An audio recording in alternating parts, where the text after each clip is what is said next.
किसी जमाने में जब जरी समाज था, गांव के लोग मिल जल कर एक बर्तन जोड़ के कपड़ा लीड़ा मिला के एक लड़की बया देते थे। हर एक फर्द की तरफ से जो भी कुछ दिया जाता था वो बेटी या बेटे वाले की तरफ से भाजी होती, जिसका मतलब था कि आज हम दे रहे हैं, कल ये हमारे बेटे या बेटी की शादी पे हमें मिलेगी। ये एक तरह की कमेटी होती थी। इसके बावजूद कि शादी बाकायदा मंसूबाबंदी के साथ की जाती है। शादी का खाना देना या मेहमानों को दावत खिलाना भी एक समझ में आने वाली बात है। दूसरी तरफ मर्ग है जो कभी पूछ के नहीं आती। आने वाले मेहमानों की तादाद भी मुतय्यन नहीं होती, दिन भी मखसूस नहीं होते। बाज़ औक़ात तो 40-40 दिन तक सोग चलता है और खाने में हम बकरों और मुर्गों का मुतालबा करते हैं। लेकिन सवाल है कि क्या हम पैदा ही खाने के लिए हुए हैं? क्या हम मर्ग पे भी खाने के लिए जाते हैं? इसे तो एक तरफ रखे, वो कहते हैं ना, दुख अपना अगर हमको बताना नहीं आता तुमको भी तो अंदाजा लगाना नहीं आता।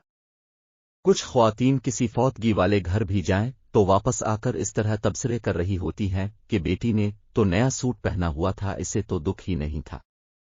बहू तो ऐसे हंस हंस के बातें कर रही थी जैसे इसकी देरीना ख्वाहिश पूरी हो गई हो।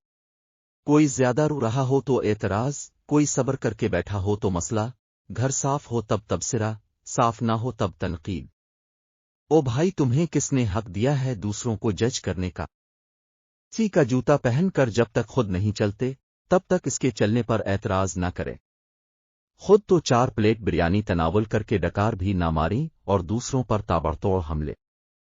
खुदारा रहम करें, कम अज कम सोग में शामिल नहीं हो सकती तो बिला वजह उनकी इज्जत भी ना उछालें। ये वक्त सब पर, हर घर में आता है और आना है। हमारे मर्द हजरात भी कुछ कम नहीं हैं। 2 लफ्ज तज़ियत के तो ठीक तरह से बोलने नहीं आते और सियासी थिएटर ऐसे सजा के बैठ जाते हैं कि फौतगी पर नहीं, इलेक्शन कैंपेन पर आए हों। जिसके सर से बाप का साया उठा है, कोई इसकी भी तो दिलजुई करे, इसके गम का मुदावा भी तो कोई करे। लेकिन हमें किसी के गम से क्या? हम तो रस्में दिखावा के लिए गए हैं। हमारी बिला से कोई मरता है तो मेरे, हम तो पूछेंगे कि भाई जी खाने का इंतजाम हो गया ना? कितनी देगें बनाई हैं? 10 देगें तो कम हैं। बरादरी भी है, महल्लेदारी भी है। वो बेचारा बाप के सोग को भूलकर इस परेशानी में लग जाता है कि कहां से कर्ज पकड़ूं, क्योंकि खाना सही ना बनवाया तो बातें होंगी सारी जिंदगी, बाप का खाया, मरने पर रोटी भी सही ना दे सका। हमें सोचना होगा कौन लोग हैं हम। मुसलमान तो दूर किया, हम इंसान भी हैं। आखिर अशरफ अल मखलूकात का ताज पहनकर हैवानियत की सारी हदें उबूर कर जाना कहाँ की इंसानियत है। मैंने मैयत के घर में ऐसी आवाजें भी सुनी हैं। जो देग पर बांटने में लगा हुआ होता है, इसे कहा जाता है जरा प्लेट में 4 बोटियां ज्यादा डाल देना, वो दामाद भी आया है, इसे भी खाना देना है। वो बेटी जो माँ या बाप की मैयत पर रूकर हलकान हो रही थी, जैसे ही जनाजा उठता है तो वो सारा गम पे पुष्ट डालकर खाना तकसीम करने लग जाती है कि ससुराल वाले भी आए हैं, उन्हें खाना ना मिला तो सारी जिंदगी बातें सुनने को मिलेगी कि तेरे बाप की मैयत पर तो हमें खाना भी नहीं पूछा किसी ने।